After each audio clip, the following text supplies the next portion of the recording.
یہ صوفیہ کے جو سلسلے ہیں لازل ہاں تو اس میں ذکر و اذکار کا بڑا زور دیا دیا جاتا ہے. ذکر بالجبر اور ذکر صدیق وغیرہ.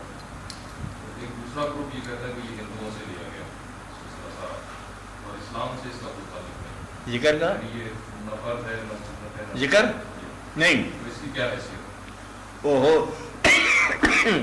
قرآن پاک میں بے شمار جگہ پر اس کا سند ہے اور حضور پاک کے زمانے میں سند ہے. یہ ہندو سے نہیں لیا گیا.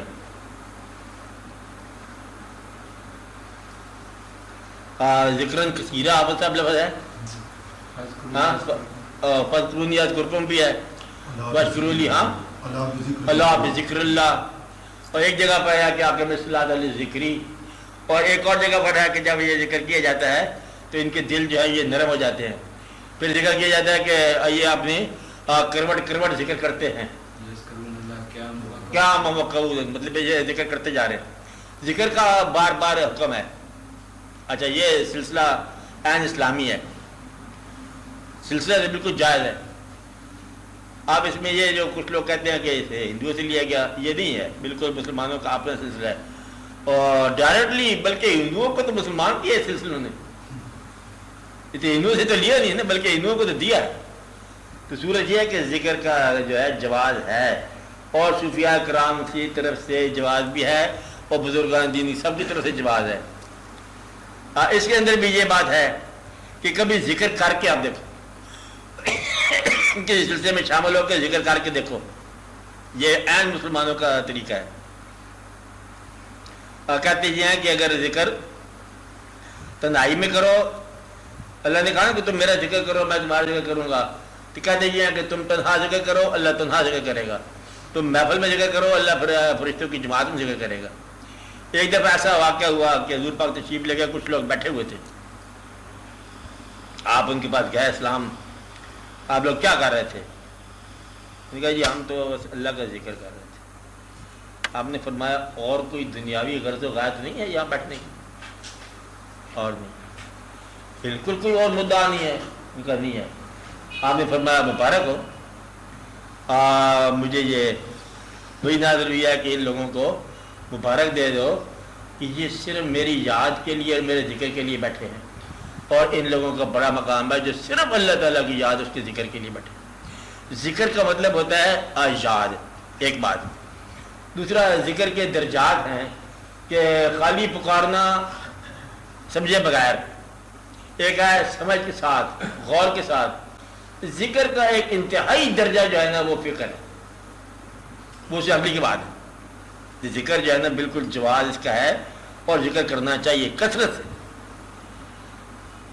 ذکر کو جتنے بھی کر سکو کرو, بلکہ جو کہتے ہیں کہ آپ نے سانس سانس ذکر کیا کرو, خیال خیال ذکر کیا کرو. جو کچھ آسمانوں اور زمینوں میں ہے اس کی تسبیح بیان کر رہا ہے, ایسی بات ہے نا. آپ بتا کس طرح ہے, یسبح للہ ما فی السماوات و ما فی الارض, تسبیح بیان ہو رہی ہے, وہ اپنے اپنے کاروبار میں ہیں. تو یہ اس سند کے طور پر کہ آپ اس کی تسبیح بیان کرو, فرائض بھی پورے کرو اور محبت کا اظہار بھی کرو, ذکر بھی کرو, خفی کرو, جلی کرو, مل کر کرو, جیسے ہوتا ہے کرو. اللہ اللہ کیا کرو, سانس کے ساتھ کیا کرو, غور کے ساتھ کیا کرو, اللہ ہو کیا کرو, حق اللہ کیا کرو, اللہ کیا کرو, لا الہ الا اللہ جیسے آتا کیا کرو. اللہ کو پکارو, پکارنے کا حکم ہے, یہی پکار ہے. یہ کون کہتا ہے کہ ہندوؤں سے لیا ہے؟ یہ بڑے بڑے علماء سے بات ہے. آج کل یہ اخباروں میں ایک مہم چل رہی ہے, کہتے ہیں یوگا ٹائپ کی چیز ہے اچھا, اور اس کا اسلام سے کوئی تعلق نہیں, اور وہ بلکہ یہاں تک جاتے ہیں وہ کہتے ہیں کہ چلو جی یوگا کو ہم نے کلمہ پڑھا دیا, چلو کافی ہے. مسلمان جو ہے بیسیکلی سپاہی, اور انگریزوں نے اس کو ہٹانے کے لیے اسے پرستار میں لگا دیا کہ ہم لوگ تو لڑتے رہے, ایجادات کرتے رہے, اور مسلمان اللہ اللہ 2-3 گھنٹے ضائع کریں, وہ لڑتے رہے. اب یہ دیکھو تو لڑکے کیا کریں, فتوحات کریں, یہی ہے نا. تو فتوحات کو کیا کرو, اصل تو جہاں گھبرائی ہے کہ حاصل کرو ملک, فتوحات, اور پھر رخصت ہو جاؤ. یہ جو فتوحات کرنا مال حاصل کرنا، شہرت حاصل کرنا، یہ سارا کا سارا وہم ہے. ذرا تو آپ غور کیا کرو تھوڑی دیر کے لیے کہ آپ کا ہونا کیوں ہے اور کب تک ہے. جو کچھ آپ حاصل کر رہے ہو کیا یہ حاصل ہوا؟ آپ نے مکان حاصل کر لیا نا، یہ حاصل ہوا کہ لا حاصل ہو گیا؟ اور مکان ٹھہر گیا اور لوگوں کے لیے اور مکین رخصت ہو گیا. اس لیے یہ وہمہ ہے کہ تم نے کچھ حاصل کر لیا ہے. تم حاصل نہیں کر سکتے کچھ بھی. سکندر اعظم جب چلا دنیا کے اندر فتوحات کرنے کے لیے تو فتح کرے گا، بڑا دلیر تھا، جب نائل تھا بڑا طاقتور تھا. اس کے آگے کون ٹھہرے گا؟ یونانی لوگ. ایک درویش تھا، انہوں نے پوچھا بھائی کدھر جا رہے؟ فتوحات کرنے. کہا میں سمجھ گیا. اب کیا سمجھ گیا ہے؟ کہتا ہے یہ پردیس میں قبر اپنی دینے کے لیے جا رہے ہیں. ایسا مارا دیار غیر میں مجھ کو وطن سے دور، رکھ لی میرے خدا نے میری بے کسی کی شرم. تو بات اتنی ساری ہے کہ وہ جا کے فاتح ہندوستان یا فاتح دنیا جو ہے تو جا کے قبر پتہ نہیں کہاں جا کے بنائی، المک دنیا کا رہنے والا کدھر جا کر رہا سکندریہ میں جا کے کیا ہو گیا. اب بات سمجھ رہے ہیں؟ تو اصل واقعہ جو ہے یہ جب سمجھ آ جائے کہ گھر سے قبرستان تک کا سارا سفر ہے. فتوحات کیا ہوتی ہیں؟ انگریز فتوحات پہ لگا ہوا ہے، انگریز برباد ہو گیا. یعنی وہ انگریز کتنا بڑا شعور والا جس کا سورج نہیں ڈوبتا تھا، اس کے وجہ سے ڈوب گیا.